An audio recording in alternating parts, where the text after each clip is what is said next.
উপরে শুধু স্কিনটাকে যে আমরা কন্ট্রোল করলাম, দেখতে সুন্দর করে ফেললাম, তাতে ইটস নট এনাফ। কিন্তু আমার ভিতরে অর্গানসগুলোর কী অবস্থা, আমার মেন্টাল পিসের কী অবস্থা। ইয়োগা আপনি যেটি বলছিলেন যে আধ্যাত্মিক কিছু উন্নয়ন সাধন করে থাকে, সেই সাথে শারীরিক এবং মানসিক কিছু ফিটনেসের বিষয়টা তো রয়েছে। একটু জানবো যে শারীরিক পরিবর্তন এবং মানসিক পরিবর্তন এবং সেই সাথে আধ্যাত্মিক যে একটা পরিবর্তন হয়, সেটার কানেক্টিভিটি আসলে কিভাবে হয় বা কিভাবে করে থাকেন এই ইয়োগার মাধ্যমে? যেটা হয় হচ্ছে, ধরেন আপনি যখন এখন জিমে যাবেন বা আপনি এক্সারসাইজ করছেন, আমরা কিন্তু বেশ মাইন্ডলেসলি করি, মাইন্ডফুলি করার দরকার। আমরা এখন জিমে গিয়ে, মানে বলছি না যে I am not speaking for every practice, but আমরা এতটা চিন্তা করি না যে এটাকে ব্রেথের সাথে কানেক্ট করতে, এখানে এতটা ফোকাস করতে। তো ওগুলা থেকে যেটা হচ্ছে, আপনার দেখা যাবে যে বডি টোনিং, আপনার ওয়েট লস হয়তো বা ওগুলো খুব তাড়াতাড়ি হয়ে যাচ্ছে, কিন্তু তারপরে দেখা যাচ্ছে যে মানুষজন অসুস্থ ফিল করছে, মেন্টালি দের ইল, হয়তো বা ডিপ্রেশন হচ্ছে, বা অনেকে দেখা যাচ্ছে শুকনা পাতলা, তারপর দেখা যাচ্ছে অসুস্থ হয়ে যাচ্ছে, মারা যাচ্ছেন, দে রান এভরি ডে, কিন্তু তারপরে এরকম হচ্ছে। তো যেটা হয় হচ্ছে, একটা যোগা মানে এগেন হচ্ছে যে যোগ, যে আমরা তিনটা জিনিসকে আমরা একত্র করে নিয়ে আসি, এটাতে একটা প্রসেস আমরা ফলো করি। ধরেন আপনার ব্রেথ ওয়ার্কটা দিয়ে, আপনার নিঃশ্বাসটা ইজ ভেরি পাওয়ারফুল। এখন নিঃশ্বাস ছাড়া তো কোনো জীবন নেই, তাই না? আমরা নিঃশ্বাস নিচ্ছি বলেই তো আমরা এই জীবনে আছি। তো যখন আমরা যোগা প্র্যাকটিসটা করি বা করাই, আমাদের মেইন ফোকাস থাকে আপনার ব্রেথ ওয়ার্ক, ব্রিদিংটা দিয়ে আমরা লিড করি, তারপরে হচ্ছে মুভমেন্ট।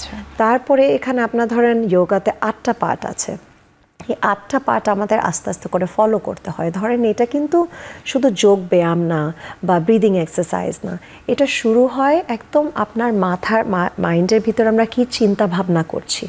এখানে সত্যা বলে, সত্যা, ইয়ামা নিয়ামা, যে সত্য। তারপরে ধরেন নন স্টিলিং, যে আমরা কারোর কাছ থেকে কোনো জিনিস উই ক্যান নট স্টিল।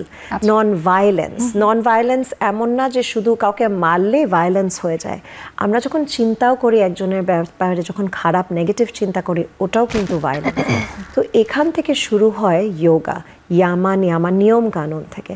তারপরে আস্তে আস্তে চলে যায় ধরেন আপনার আসন, যেটা হচ্ছে ফিজিক্যাল এক্সারসাইজ, যেটাতে ব্যায়ামটা, যেটা ওই ব্যায়ামটা চলে আসে। তারপর আপনার ব্রেথ ওয়ার্ক চলে আসে, প্রাণায়াম আসে। তারপরে আপনার ধারণা, ধ্যানা, যেটা হচ্ছে কনসেন্ট্রেশন, আপনার মেডিটেশন, এগুলো সব একত্র যখন আমরা করতে পারি অন আ ডেইলি বেসিস, তখনই আমরা একটা এনলাইটেনমেন্ট রিচ করতে পারি, এমন একটা পজিশনে যেতে পারি যেটাতে আমাদের একটা ফুল, একটা হোলিস্টিক, একটা মেন্টাল একটা পিস আসে।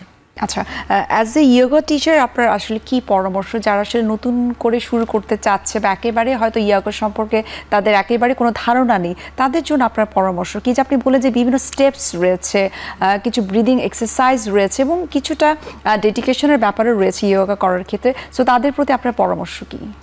জাস্ট টু স্টার্ট, যে আপনি যেখান থেকেই পারেন না কেন আপনি শুরু করেন। আপনি একটা ইউটিউব চ্যানেলই দেখেন, আমাদের আছে, আপনি 5 মিনিটের একটা বিগিনার্স যোগা করলেন। হয় কি, যতটাই আমি এখন বলছি যে এটা একটা হোলিস্টিক অ্যাপ্রোচ, যে এখানে শুধু ব্যায়াম করলে হয় না, এখানে আমাদের খাবার দাবার, আমাদের চিন্তা ভাবনা, এখানে কনসেন্ট্রেশন, ব্রেথওয়ার্ক সবই আছে। কিন্তু এই ব্যায়ামটাও ইজ অলসো বেশ গুরুত্বপূর্ণ। তো হয় কি, আমাদের বডিতে অনেক ধরনের স্টাক এনার্জি থাকে। আমরা সারাদিন ধরে যে ট্রাফিকে আসছি যাচ্ছি, বাচ্চা কাচ্চা, স্ট্রেস, এগুলো তো লেগেই যাচ্ছে। তো আমরা যখন আমাদের বডিটা যখন, শরীরটা যখন একদম স্ট্যাটিক হয়ে থাকে একটা জায়গায়, স্ট্যাগনেন্ট এনার্জি থাকে, তো ওই স্ট্যাগনেন্ট এনার্জিটা নিয়ে আমাদের যখন ঘাড়ে ধরেন টেনশন থাকবে, আপনার পিঠে ব্যথা থাকবে, এগুলোর সময় কিন্তু আমরা ভালো ডিসিশন নিতে পারি না। তো এটলিস্ট যখন আমরা মুভমেন্টটা করছি, তো এটা আপনি জিমে গিয়েও করতে পারেন। এটা আপনার যে একদম সবসময় যোগাই করতে হবে, কিন্তু যদি আপনি if you can make some movements, it moves the energy around. তো একবার যখন আপনি এনার্জিটা মুভ করতে পারবেন, তখন আপনি আস্তে আস্তে মেডিটেশন করতে পারবেন, আপনি ধারণা করতে পারবেন, এটা হচ্ছে কনসেন্ট্রেশন। তারপর আপনি মেডিটেশন করতে পারবেন, যেটা হচ্ছে ধ্যানা।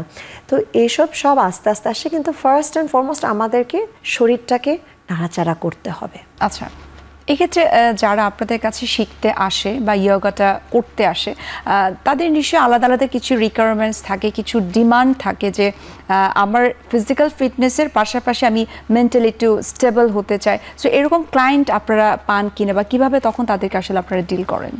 সামাদি ওয়েলনেস আমরা চেষ্টা করি to make yoga for all, যে এখানে অনেকে হয়তো বা আসতে পারে যারা হয়তো বা সব ধরনের মুভমেন্টস করতে পারছে না।